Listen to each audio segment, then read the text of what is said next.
you need to your point, yes, we need to embrace AI. If you don't embrace AI, you will be replaced.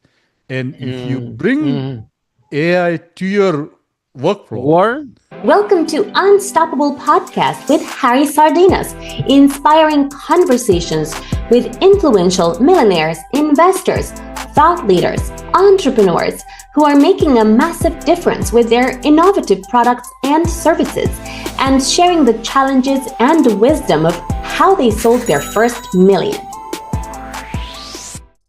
Tell us what do you think? But again, they will take 20% of the capital of something that is not even taking 20% of that company, right? That is not even leave off the ground. So, what is your view on all this? Is tech really different, and or is actually business is business? It doesn't matter if it's tech, it doesn't matter if it's retail, and if you don't have some solid fundamentals, what you describe, tech, okay, if we can agree that tech business has high valuation, that other business, okay, that's okay, they have scalability, but at the end of the day, business is business. So what's your point of view on all this? That is a great point. I agree with you. Most of the points you very much you raised, but at the end of the day, that's silicon is silicon. It is whether it's made of sand or again, the business is business. And you need to look at again, if you're chasing, again, I understand in today's world, around 75% of the money goes in Silicon Valley, chasing the AI, all those fad, again, there's almost all the money. If you look at in this part of the world, in the US, it's around, I think the most of the 85% of, I forgot the exact percentage, significant percentage of those venture funding is going in 5 counties in this part, where 5% of the people, almost, the US people lives, primarily in the East, on the Silicon Valley or in New York, like that area. The rest of the country is pretty much treated as a flyover in the desert. And unfortunately, all the money is, if you name AI or some of the silicon stuff, people are, all the VCs are, VCs and all the traditional investors, they have, they pour millions into that. Unfortunately, in the middle way, that's where the hard investment opportunities are. There's no very few. That's a reality. I understand, but at the end of the day, if you're looking at that easy money, easy comes, easy goes. Especially in today's economic environment, with all the geopolitical stuffs happening. So if you need to look at this is where again you need to look at the mentality from a hunter versus farmer kind of mentality. And over here, the hunters, easy, they're looking for a quick kill, quick catch. Versus farmers, they're looking for if you need again, you need to look at again, covering based on my, as I mentioned in my book, you need to have a look. You need to understand, you need to look for, you need to have a long-term farmers kind of, mentality. Yeah. So tell us about your book. Silicon is silicon. Yeah.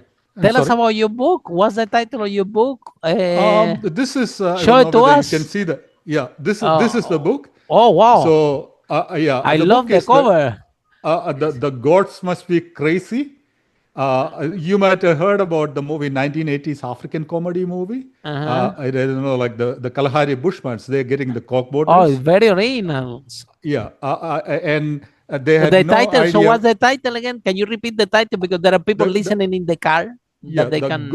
It is a little bit done in an artistic way. The main title is "The Gods Must Be Crazy," and the subtitle is "A Rooseveltian Renaissance for Trump 2.0 American Renewal in the Chinese AI Century." Especially some of the points you're raising, versus we are getting into a Chinese AI century, and versus where we are looking at especially our today in the Silicon Valley is looking from a entrepreneurial class. Traditional entrepreneurial class is still in a outdated mindset, in the hunter mindset. Yeah. So the technology in terms of AI, there. What is your point of view? Because some people, I mean, internet was a revolution, okay? But after the internet, it came websites, it came blockchain, it came the cryptocurrency, it came the NFTs, and so this is like new flavor of the day within a revolution. So, however, generative AI. Is that a revolution or is just one more flavor of a day? What's your opinion? In short, we are living with the AI, we are living in an exponential age. Maybe a little bit of, I give a little bit of hitch on my background too.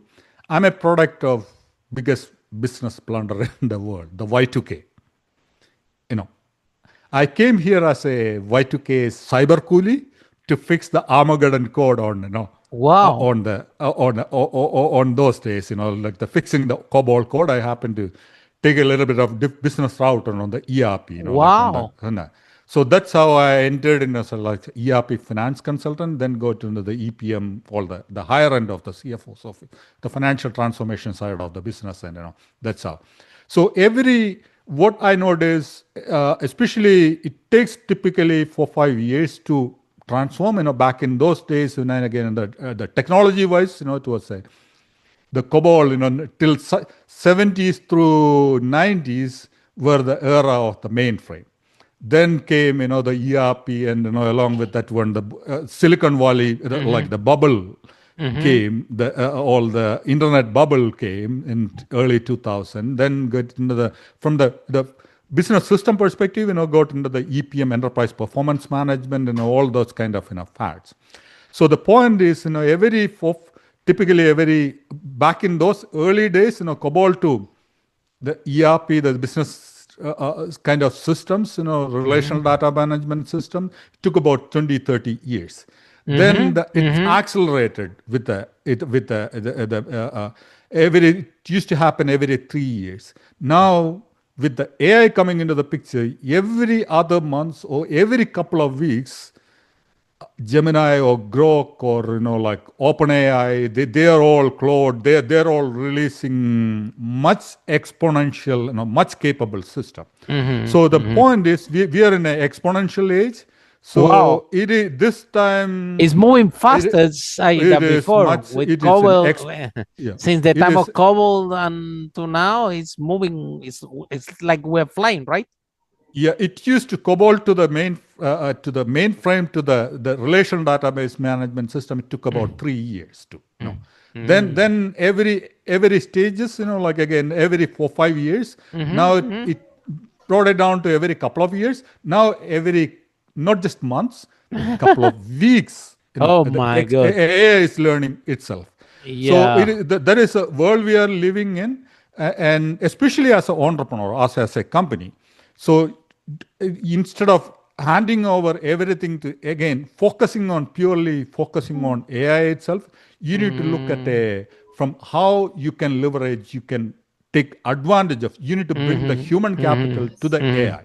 You won't believe the other day I'm playing tennis with a group of friends, yeah? And then they say, okay, let's create a WhatsApp group so we all know when we're going to play tennis. And they create a WhatsApp group. And somebody said, okay, but we need a logo.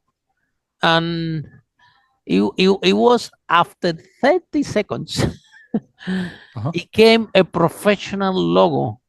And I'm like shocked. And I'm like asking to my friends on tennis, wow, who's a graphic designer here? A very comprehensive logo, very depth, well-designed, comprehensive logo. And I asked my friend, I didn't know that anyone was graphic designer. The guy said, no, the guy is a software developer. He just did it with AI. And it's like, I remember back, English is not my first language. I remember when I had to, back in the day, I'm telling you, 10 years ago when I started my business, if I need to write a letter for a contract or something for It will take me a week, maybe more. I have to write in my own language, then find a friend to translate it, then make sure somebody read it, everything is correct, write it back. All this today in less than a minute. You got a well-written, perfect contract. So, so when it comes to tech and AI, and a lot of people say, well, AI will replace jobs, but the whole point is that if people don't embrace and start to use AI, it's not going to be job for anybody because the company is going to collapse, no? What's your message? What is your point of view on all this? Again, as I mentioned, we are in an exponential age. You need to your point, yes, we need to embrace AI. If you don't embrace AI, you will be replaced. And if you bring AI to your workflow, you will be. If you, like, again, to your point earlier, you need to know to develop the logo. You need to know how to collaborate with AI, what to ask, what kind of prompt you need to ask, how best, what, with if you make a slight changes to your prompt, it may be giving a completely different logo. So you need to understand how the AI system works, how it works, and you need to be creative. You need to use, you need to come out with the right prompt, and you need to build it. Otherwise, traditionally, otherwise, if you don't know, if you don't leverage it right, you'll be replaced, or you'll be, if you're asking the wrong questions to AI and the wrong, you will be replaced. You'll be getting the wrong logo, then your client won't be happy. So you need to, Follow us for more interviews with world's most influential, audacious entrepreneurs that overcame challenges and adversity, providing you with the blueprint of how they sold their first million so you can grow your business exponentially.